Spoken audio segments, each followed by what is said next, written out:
이사야 33장 1절에서 24절까지 말씀 제가 봉독해 드리겠습니다. 너 학대를 당하지 아니하고도 학대하며 속이고도 속임을 당하지 아니하는 자여, 화 있을진저 내가 학대하기를 그치면 내가 학대를 당할 것이며 내가 속이기를 그치면 사람이 너를 속이리라. 여호와여, 우리에게 은혜를 베푸소서. 우리가 주를 앙망하오니 주는 아침마다 우리의 팔이 되시며 환난 때에 우리의 구원이 되소서. 요란한 소리로 말미암아 민족들이 도망하며 주께서 일어나심으로 말미암아 나라들이 흩어졌나이다. 황충의 때같이 사람이 너희의 노략물을 모을 것이며 메뚜기가 뛰어오름같이 그들이 그 위로 뛰어오르리라. 여호와께서는 지극히 존귀하시니 그는 높은 곳에 거하시며 정의와 공의를 시온에 충만하게 하심이라. 내 시대에 평안함이 있으며 구원과 지혜와 지식이 풍성할 것이니 여호와를 경외함이 내 보배니라. 보라, 그들의 용사가 밖에서 부르짖으며 평화의 사신들이 슬피 곡하며 대르고 황폐하여 행인이 끊어지며 대적이 조약을 파하고 성읍들을 멸시하며 사람을 생각하지 아니하며 땅이 슬퍼하고 세잔하며 레바논은 부끄러워하고 마르며 사로는 사막과 같고 바산과 갈멜은 나뭇잎을 떨어뜨리는도다. 여호와께서 이르시되 내가 이제 일어나며 내가 이제 나를 높이며 내가 이제 지극히 높아지리니 너희가 결을 잉태하고 집을 해산할 것이며 너희의 호흡은 불이 되어 너희를 삼킬 것이며 민족들은 불에 굽는 횃돌 같겠고 잘라서 불에 사르는 가시나무 같으리로다. 너희 먼데 있는 자들아, 내가 행한 것을 들으라. 너희 가까이 있는 자들아, 나의 권능을 알라. 시온의 죄인들이 두려워하며 경건하지 아니한 자들이 떨며 이르기를 우리 중에 누가 삼키는 불과 함께 거하겠으며 우리 중에 누가 영영이 타는 것과 함께 거하리요 하도다. 오직 공의롭게 행하는 자, 정직히 말하는 자, 도색한 재물을 가증히 여기는 자, 손을 흔들어 뇌물을 받지 아니하는 자, 귀를 막아 피 흘리려는 꾀를 듣지 아니하는 자, 눈을 감아 악을 보지 아니하는 자, 그는 높은 곳에 거하리니 견고한 바위가 그의 요새가 되며 그의 양식은 공급되고 그의 물은 끊어지지 아니하리라. 내 눈은 왕을 그의 아름다운 가운데서 보고 광활한 땅을 눈으로 보겠고 내 마음은 두려워하던 것을 생각해내리라. 계산하던 자가 어디 있느냐? 공세를 계량하던 자가 어디 있느냐? 망대를 계수하던 자가 어디 있느냐? 내가 강포한 백성을 보지 아니하리라.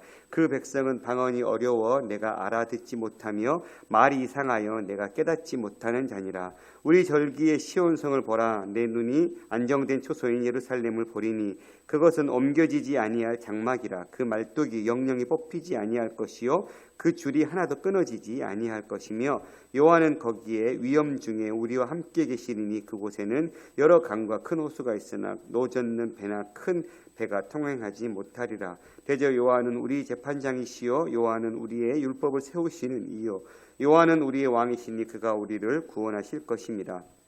내 돛대줄이 풀렸으리 돛대의 밑을 튼튼히 하지 못하였고 돛을 달지 못하였으리라. 때가 되면 많은 재물을 탈취하여 나누리니 저는 자도 그 재물을 취할 것이며 그 거주민은 내가 병들었노라 하지 아니할 것이라. 거기 사는 백성이 사죄함을 받으리라. 아멘. 오늘 33장 말씀은 아수르가 유다를 압박했던 사건을 여전히 배경으로 하고 있습니다. 33장에서 예언자는 이스라엘 백성을 억압하는 그 폭력적인 아수르의 세력을 하나님께서 결국은 진멸하시고 시온에서 왕으로 통치하실 여호와 하나님을 바라보고 있습니다. 특별히 33장은 세 단락으로 나눌 수 있을 것 같은데요. 1절에서 6절은 유다 백성들이 당하고 있는 그 학대에 대해서 하나님께 도움을 간구하는 탄원의 내용을 담고 있고요. 7절에서 16절은 경건한 자들의 그 탄원에 대한 하나님의 응답을 이야기해 주고 있습니다. 17절 14절은 하나님의 도우심 이후에 최후의 승리를 얻게 될 예루살렘에 대해서 이야기하고 있습니다. 이렇게 세 단락으로 살펴보겠습니다. 먼저 1절에서 6절 유다 백성들이 당하고 있는 그 학대에 대한 하나님의 도우심을 탄원하는 내용을 살펴봅시다. 너 학대를 당하지 아니하고도 학대하며 속이고도 속임을 당하지 아니하는 자여, 화 있을진저. 이 학대를 당하지 아니하고도 학대하고 속이고도 속임을 당하지 아니하는 자, 이 야수르를 이야기하는 것이죠. 네가 학대하기를 그치면, 악수르가 결국은 이스라엘을 억압하고 전 세계를 통치하는 아주 그 통치가 영원할 것 같지만 반드시 어쩐다라는 거예요? 그칠 때가 온다라는 거예요. 이스라엘 백성들을 심판하기 위해서 세웠던 막대기와 같은 아수르가 결국은 심판의 때가 있다라고 하나님은 분명하게 이야기하고 있습니다.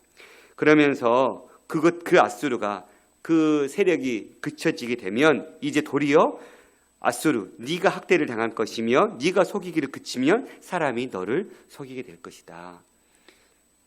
그렇게 하나님께서 결국은 믿음의 사람들을 하나님의 정의를 신뢰하고 하나님께서 이를 실행할 때까지 기다려야 함을 이야기해주고 있는 것이지요. 2절 여호와여 우리에게 은혜를 베푸소서 우리가 주를 앙망하오니 주는 아침마다 우리의 팔이 되시며 환난 때에 우리의 구원이 되소서. 여호와여 우리에게 은혜를 베푸소서. 이 아수르의 압제로부터 우리를 건져내소서라고 간구하고 있는 것이죠. 우리가 주님을 앙망합니다. 아침마다 하나님의 지속적인 도움을 이야기하죠. 여호와의 팔은 하나님의 권능을 힘을 상징합니다. 그 권능의 팔로 우리를 아침마다 도와주십시오. 환난 때 우리의 구원자가 되어 주십시오라고 이야기하고 있습니다. 매일 고난을 경험하기 때문에 하나님의 그 도움을 매일 경험할 수 있기를 시인은 구하고 있는 것입니다. 3절 요란한 소리로 말미암아 민족들이 도망하며 주께서 일어나심을 말미암아 나라들이 흩어졌나이다. 3, 4절에서 하나님의 개입을 확신하는 이 예언자는 공동체를 파괴하는 적들이 도망할 것을 내다보고 있습니다. 요란한 소리가 다른 민족들을 공격하는 군대 소리인지 아니면 적들을 공격하시는 여호와의 음성인지 분명하진 않지만 아마도 여호와께서 민족들을 치시기 위해서 일어났다는 그 소식을 듣고 두려워 떨고 있는 그런 사람들을 표현하고 있는 것 같아요. 하나님께서 이제 다시금 그 아수르의 통치로부터 그것을 그치게 하고 내가 이제 너희 시대를 끝낼 거야 라는 소식을 들으니까 그들은 벌벌 떨 수밖에 없었죠. 결국은 역사의 통치자는 하나님이심을 인정하고 있는 것입니다. 하나님의 능력이 민족들의 세력을 압도하면서 이들을 격퇴시킬 거라고 내다보고 있는 것이지요. 황충의 때같이 사람이 너희의 노량물을 모을 것이고 메뚜기가 뛰어오름같이 그들이 그 위로 뛰어오르리라. 여호와께서 대적하는 자들을 철저히 멸망시킬 때 마치 메뚜기가 그 모든 것을 쓸어버리는 것처럼 아수르는 너희 세력을 그렇게 멸해버릴 것이다 라고 이야기하고 있습니다. 처참하게 진멸당할 상황을 보여주고 있는 것이지요. 5절 여호와께서는 지극히 존귀하시니 그는 높은 곳에 거하시며 정의와 공의를 시온에 충만하게 하십니다. 그렇게 아수르의 세력을 멸하시는 하나님은 어떤 분이십니까? 지극히 존귀하신 분. 그래서 그분은 높은 곳에 거하시는 분, 정의와 공의를 시온에게 충만하게 내려주시는 하나님이심을 이야기하고 있는 것이지요. 요한은 높은 곳에서 민족들의 흥망성쇠를 주관하고 계시는 진정한 하나님이시죠. 정의와 공의가 그분이 다스릴 때 일어나는 현상. 여호와는 불의함으로 세상을 통치하지 아니하시죠. 하나님은 정직과 공의함으로 세상을 통치하십니다. 그렇게 되니 예루살렘은 하나님이 통치하시는 그 은혜로 말미암아 정의와 공의로 가득 채워지는 것이죠. 6절 내 시대에 평안함이 있으며 구원과 지혜와 지식이 풍성할 것이니 여호와를 경외함이 내 보배니라. 하나님께서 회복시켜 주시는 그 정의와 공의가 예루살렘의 평안함과 구원을 가져다 주고 있는 것입니다. 결국은 하나님께서 통치하시면 정의와 공의로 통치하시면 안전하게 지켜주시는 예루살렘이 온전하게 회복됨을 이야기하고 있습니다. 더 이상 아수르나 애굽이나 이러한 세력들에 대해서 두려워하지 않고 이스라엘의 참된 반석이신 여호와를 경외하면서 그곳에 살게 될 것이다. 이렇게 이야기합니다. 그렇습니다. 6절까지 우리가 살펴보면 우리의 진정한 도움 어디에 있습니까? 하나님께 있지요. 그리고 현재 우리를 압제하고 힘들게 하는 고난과 고통의 시간들은 반드시 어떻게 됩니까? 그칠 때가 온다라는 것입니다. 우리의 힘으로 그것을 그쳐내기 위해서 전전긍긍하는 것, 물론 때로는 필요하기도 하지만 하나님께 그 모든 것이 달려있고 하나님이 때가 되면 반드시 그 고난을 멈추게 할 것이고 끝내게 할 것이고 그것이 끝나면 다시금 우리의 삶이 온전히 회복되게 하는 그 날을 하나님께서 우리에게 허락하신다. 이 사실을 통해서 우리가 우리의 인생에 크고 작은 어려움들이 닥쳐올 때 우리가 바라보고 의지할 분은 하나님밖에 없음을 고백하기를 원합니다. 그 하나님이 때가 되면 우리를 낮추셨다가 다시 높이실 그날이 반드시 오기 때문에 그렇습니다. 7절에서 16절 경건한 자들의 그 탄원에 대한 하나님의 응답을 이야기하고 있는데 누가 그 환난의 때에 구원받을 수 있는가에 대한 내용을 그 질문에 대해서 답을 하고 있습니다. 7절 보라 그들의 용사가 밖에서 부르짖으며 평화의 사신들이 슬피 곡하며 이 7절에서 9절까지는 깊은 탄식이 일어나고 있어요. 하나님의 그 심판이 현실화되어서 유다가 완전히 황폐해졌다는 것입니다. 보라 그들의 용사가 밖에서 부르짖는다. 평화의 사신들이 슬피 곡한다. 전쟁터에 나가서 싸워야 될 용사들이 거리에서 하나님의 도우심을 구하면서 절망적인 상황 가운데 부르짖고 있는 모습이에요. 예루살렘이 자신의 능력으로는 도저히 극복할 수 없는 파국으로 치닫고 있는 것이죠. 평화의 사신들이 구체적으로 누구를 의미하는지는 모르겠지만 예루살렘의 평화의 소식, 전쟁이 그치고 회복의 소식을 전해야 될 사신들이 전쟁이 지속되고 있고 전쟁의 패배 혹은 어떤 재앙의 발생들을 이야기하는 그 절망적인 상황이죠. 평화의 협상을 추진하기 위해서 사절단을 보냈지만 결국은 협상 결렬을 보고하고 있는 상황. 그러니 얼마나 절망적인 상황입니까? 대로가 황폐하여 행인이 끊어지며 대적이 죄악을 파하고 성읍들을 멸시하며 사람을 생각하지 아니하며 대로가 황폐해서 길을 다니는 자가 없어요. 언약이 깨지고 증인들이 업신여김 받는 사람들을 무시당하는 이 성읍을 멸시한다라는 말은 증인을 멸시하며라고 수정하는 것이 좋을 것 같습니다. 그러니까 길에 대적의 행인이 끊어지고 증인들이 다 멸시당하고 있는 상황. 예루살렘만 홀로 남겨진 것 같은 이 절망한 상황들. 누구도 나를 돕지 못하고 도울 손길이 없어 보이는 그 절망과 같은 상황이 바로 예루살렘의 상황이죠. 그때 땅이 슬퍼하고 쇠잔하여 레바논은 부끄러워하고 마르며 사로는 사막과 같고 바산과 갈멜은 나뭇잎을 떨어뜨리는도다. 아무런 땅이 열매를 맺지 못한 상황 전혀 이상하지 않죠. 사람들에 의해 언약이 파기가 된 땅에서는 저주가 있을 수밖에 없죠. 9절은 전쟁보다는 혹독한 가뭄에 의한 재앙을 이야기하고 있는 것 같아요. 특별히 가나안 땅의 모든 기름진 지역들이 다 메말라가서 생명력이 사라지고 있는 상황을 표현하고 있어요. 좀 당시 이스라엘과 상관없는 레바논의 등장은 좀 아이러니하지만 아마도 레바논은 고급 목재지가 백향목 같은 아주 중요한 그런 목재가 자라는 땅이잖아요. 그런 땅들이 그 산림지대로 유명했던 땅들이 그렇게 쇠잔해질 것이다. 또 갈멜 땅은 지중해에 자리 잡은 아주 기름진 산지거든요. 평야지대를 또 의미하는 바산의 야르묵강 바산은 그 야르묵강의 500-600 고지에 이르는 아주 높은 초지의 비옥함이 있는 그런 지역입니다. 또 샤론도 북쪽 갈멜산에 있는 사련 평야라고 이야기하고 있는 평야 지역이거든요. 그러니까 가나안의 이 모든 지역들이 그렇게 풍요로웠던 땅들이 기름졌던 땅들이 어떠한 열매도 맺지 못하는 상황. 이런 상황을 지금 탄식하고 있는 것이죠. 왜 이렇게 나라가 이런 지경에 처하게 됐습니까? 라고 탄식할 때 드디어 10절에 보면 여호와께서 이르시되 하나님 응답이 시작되고 있습니다. 내가 이제 일어나며 내가 이제 나를 높이며 내가 이제 지극히 높아지리니 3번씩이나 이제 일어나다 라는 동사를 사용하면서 하나님께서 반드시 이제 이 일을 이룰 것이라고 확신하고 있는 것이죠. 오랫동안 바라보고만 계셨던 하나님이 이 적극적으로 대적들을 향해서 하나님의 손을 펼치기 시작한 것입니다. 이제 내가 일어날 것이다. 이제 내가 나를 높일 것이다. 너희들이 행한 죄악으로 말미암아 내 명예가 땅에 떨어졌는데 내가 온 열방의 하나님인데 마치 이스라엘의 지역신보다도 못한 그런 신으로 전락해버린 내 이 명예를 내 스스로 내가 높여낼 것이다.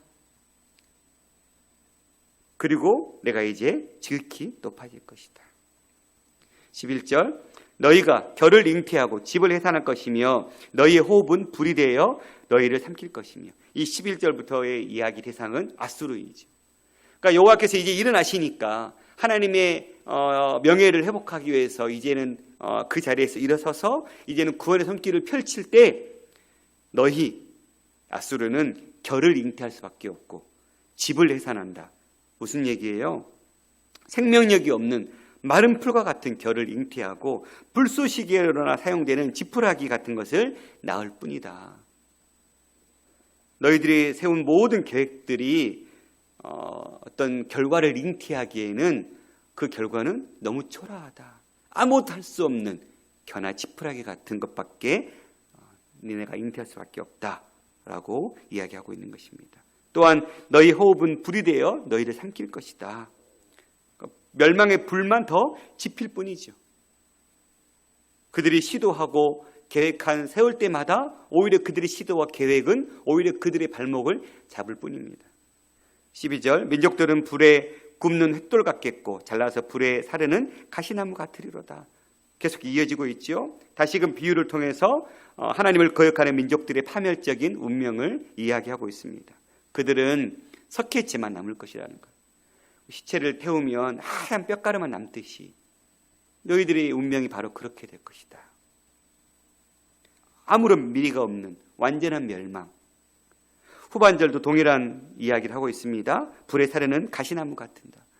그러니까 목재는 가구를 만들고 무언가를 만들어내는 좋은 목재여야 되는데 그냥 불쏘시개나 쓸 수밖에 없는 그런 나무들. 불쏘시개를 제외하고는 전혀 쓸모없는 가시나무와 같은 그런 형편으로 전락하게 될 것이다. 13절 너희 먼데 있는 자들아 내가 행한 것을 들으라. 너희 가까이 있는 자들아 나의 권능을 알라. 이 먼데 있는 자들, 가까이 있는 자들이 누구를 이야기하는지 의견들이 분분합니다. 전통적으로는 전자를 회개한 죄인들로, 후자는 의로운 자들로 이해하기도 하고 또 많은 주석자들은 인류 전체를 보기도 하지만 특별히 13절이 앞에 10절과 12절과 또 뒤에 14절, 16절을 이어주는 가교 역할을 하고 있다고 보면 12절에서 이야기하고 있는 먼데 있는 자들은 민족들, 그리고 가까이 있는 자들은 14절에 나오고 있는 시온의 죄인들로 우리가 볼 수 있는 것 같아요. 그러면 그들이 결국은 어떻게 된다는 거예요? 먼데 있는 자들과 가까이 있는 모든 자들, 결국은 중요한 것은 모든 이들이 하나님의 행하신 능력을 보게 될 것이다. 깨달아 알게 될 것이라고 경고하고 있는 것입니다. 14절에 16절은 그러면 누가 예루살렘에 살 수 있는가? 그냥 선민이라고 살 수 있는가? 아니다. 예루살렘에 살기 위해서는 오직 의를 행하는 자만이 시온에서 살 수 있다라고 이야기하고 있습니다. 예루살렘 주민이라 하더라도 그가 죄인이라면 거기서 살 수 없다라는 것입니다. 시온의 죄인들이 두려워하며 경건하지 않은 자들이 떨며 이르기를 우리 중에 누가 삼키는 불과 함께 거하겠으며 우리 중에 누가 영영이 타는 것과 함께 하리요. 새로운 예루살렘은 이방의 압제로부터 벗어나는 것뿐만 아니라 내적으로도 변화가 일어나야 돼요. 거룩하신 그 하나님의 임재하심은 죄인들과 경건하지 않은 자들과는 함께 살 수 없죠. 그래서 예루살렘 땅에 아수르의 세력이 물러나가는 것도 첫 번째지만 이제 다시금 그 예루살렘에 살고 있는 시온의 백성들이 회개하고 돌이키는 역사가 일어나야 돼요. 어떻게 해요? 15절처럼 공의롭게 정직하게 토색한 재물을 가증하여 여기는 자, 손을 흔들어 뇌물 받지 않는 자, 귀를 막아 피를 흘려 꾀를 듣지 않는 자, 눈을 감아 악을 보지 않는 자, 악을 멀리하고 의를 행하는 자로 너희의 삶이 다시금 회복되어야 된다라고 모든 윤리적 삶을 이야기하고 있죠. 16절 그는 높은 곳에 거하리니 견고한 바위가 그의 요새가 되며 그의 양식은 공급되고 그의 물은 끊어지지 아니하리라. 그렇게 자기의 삶을 회개하고 돌이키는 자들, 그들에게는 어떤 일이 벌어집니까? 높은 곳에 거하리니. 높은 곳에 거한다라는 것은, 높은 곳은 여호와께서 거하시는 곳이죠. 그러니까 여호와 하나님과 함께 살 것을 이야기하고 있는 것입니다. 견고한 바위, 결국은 어떠한 침략자들로부터도 공격당하지 않을 수 있는 안전한 곳, 그곳에서 살게 될 것이다. 마지막 17절, 24절은 하나님의 그 도우심과 그 승리 이후에 회복될 예루살렘을 이야기하고 있습니다. 17절, 내 눈은 왕을 그의 아름다운 가운데서 보며 광야한 땅을 눈으로 보겠다. 너의 눈은 누굴 보겠다라는 거예요? 왕을 보겠다라는 거예요. 근데 이 왕은 물론 다윗 왕조에 속하는 인물들이나 메시아를 가리킬 수도 있지만, 특별히 우리가 봐왔던 10절과 또 14절, 앞으로 보게 될 22절을 보면 그분이 하나님이심을 우리가 알 수 있죠. 하나님을 너희 눈으로 보게 될 것이다. 그리고 그 하나님의 아름다움 가운데서 또 광야라는 땅을 눈으로 보게 될 것이다. 무슨 얘기입니까? 종말에는 아름다운 모습으로 하나님뿐만 아니라 멀리 펼쳐진 땅도 보게 될 것이다. 구원시대에 이스라엘 땅의 경계가 광활하게 펼쳐질 것을 이야기하고 있습니다. 18절 19절은 파괴자가 사라질 것을 이야기하고 있는데, 네 마음은 두려워하던 것을 생각해내리라. 계산하던 자가 어디 있느냐? 공세를 계량하는 자가 어디 있느냐? 망대를 계수한 자가 어디 있느냐? 두려워하던 것, 이것은 이방 민족들에 의한 압제를 이야기하죠. 너희들이 마음속에 아수르로 인해서 두려워했던 것들, 그것들을 생각해내리라. 이제는 과거형이 돼버린 거예요. 그렇게 우리를 압제했던 민족들이 이제 현실에는 사라져버렸어요. 그때에는 그런 어려움이 있었어, 그 힘든 일이 있었어 라고 생각해낼 것이에요. 꼼꼼하게 과거를 돌아보는 거예요. 그러면서 이스라엘 백성이 여호와의 손에 의해서 어떻게 변했는지, 우리의 형편이 그렇게 압제당하던 땅에서 이제는 여호와의 보호를 받는 땅으로 바뀌었구나. 그러면서 감사가 절로 터져나오게 되는 상황으로 바뀌게 될 것이다. 그러면서 계산하던 자, 이 계산하던 자는 화폐를 아마 계산했던 사람들 같아요. 계량 하던 자들, 다 돈을 거둬들이는 자들 이거 같고요. 또 특별히 망대를 계수한 자들은 군사 용도로 탑을 세워서 보호하기 위해서, 우리 지금 탑이 몇 개가 있냐, 이렇게 아수르의 공격에 의해서 자기들의 재산을 보호하고 특별히 또 방어 시설을 보호하기 위해서 세력을 셌던 그런 일들은 이제 이 땅에 찾아볼 수 없다라는 거예요.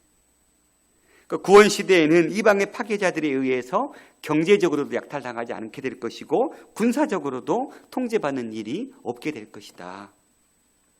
19절, 네가 강포한 백성을 보지 못하리라. 그 백성은 방언이 어려워 내가 알아듣지 못하며 말이 이상하며 내가 깨닫지 못하는 자니라.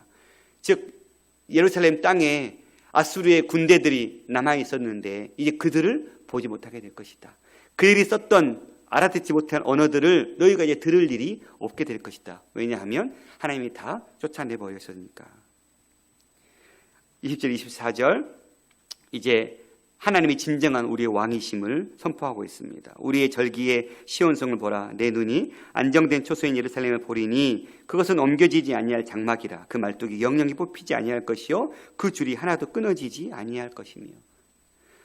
절기의 시온성, 예루살렘 성이 이제는 하나님을 온전히 예배하는 나라로, 땅으로 바뀐 거예요. 절기 때마다 예배할 수 있는, 안전하게 예배할 수 있는 그 땅으로 바뀌는, 다시금 그 축제의 절기를 지킬 수 있는 그 땅으로 바뀌는, 그 안정된 초소인 예루살렘을 보게 될 것이다. 그것은, 그 예루살렘은 푸른 초장에 양들을 보호하듯이 안정된 예루살렘으로 세워져 있음을, 또한 옮겨지지 아니할 장막. 그러니까 당시 유대인들은 양과 소떼를 키우면서 옮겨 다녔잖아요. 풀을 찾아서.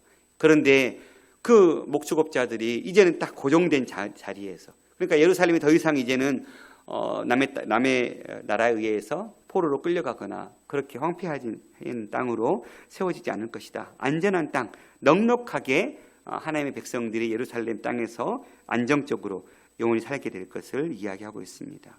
여호와는 거기에 위험 중에 우리와 함께 계시리니 그곳에는 여러 강과 큰 호수가 있으나 노젓는 배나 큰 배가 통행하지 못하리라. 하나님이 그 중에 그 예루살렘 가운데 함께 하시니 그곳에는 하나님 보호하신 여러 강들, 상징적인 의미죠. 더 이상 이제 외세의 침입이 들어오지 못하도록 해자가 있듯이 그렇게 여호와의 보호의 손길이 있다 보니까 배가 통행하지 못하는, 외세의 세력들이 침범하지 못하는 그런 은혜가 있게 될 것이다.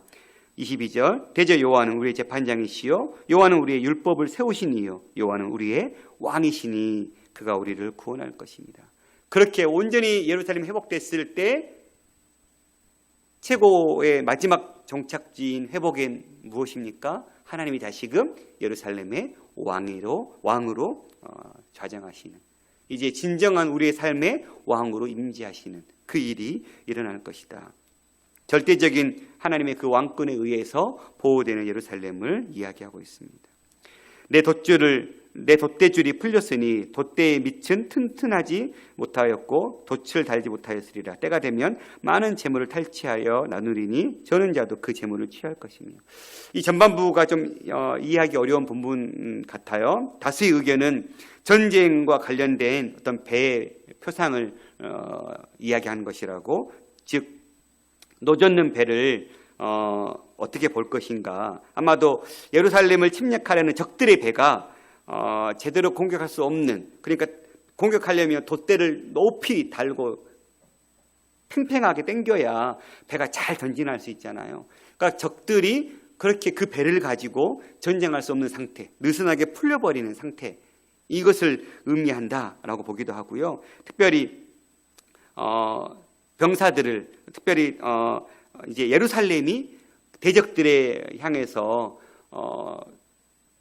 싸우기 위해서 준비하고 있지만 그 예루살렘 병사들의 형편이 그렇게 제대로 돛대에 튼튼하지 못하게 하는, 돛을 제대로 달지 못하는 그런 형편이 있었다. 그런데 하나님의 도우심에 의해서 이들이 구원 얻게 됐다. 이렇게도 해석하고 있습니다. 아마도 중요한 건 하나님이 왕으로 통치하심으로 인해서 이 땅의 온전한 회복, 즉 누구도 다리 저는 자들까지도 그 승리의 탈취물을 얻게 되는 그런 일이 벌어지게 될 것이다 라고 이야기하고 있는 것이지요.